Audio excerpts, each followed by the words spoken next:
তাস খেলা, জুয়া খেলা,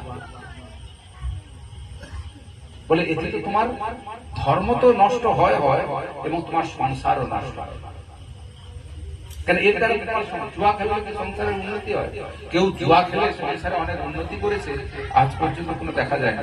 ঘটি বাটি সব বিক্রি করেছে, এটুকু শুনেছি। হতে পারে তোমার গ্রামের কেউ জুয়া খেলে উন্নতি করেছে।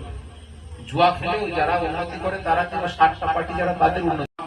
পান, চা, পান, বিড়ি, সিগারেট, তামাক, গুটকা, যত প্রকার আফিম, যত প্রকার নেশা আছে এটাকে বলছে পান।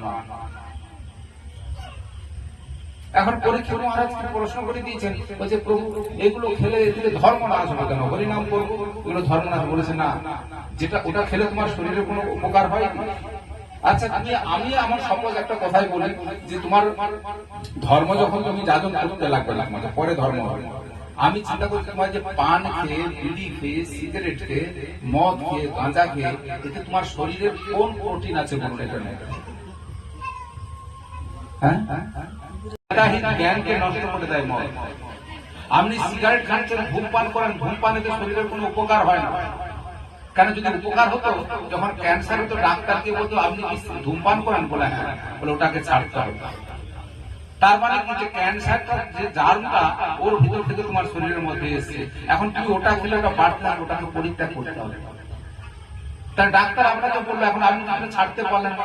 তাহলে আপনি দেখুন, আমার শরীরকে তো আমি ভালোবাসি, প্রত্যেকটা মানুষ ধর্মকে ভালোবাসে না, শরীরকে তো ভালোবাসে।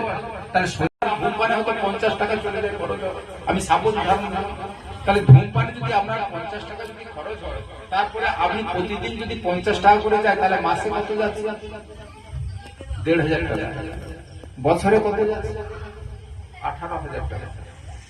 তাহলে 18,000 টাকা আপনি ধোঁয়া ফুঁকে বছরে শেষ করে দিয়েছেন।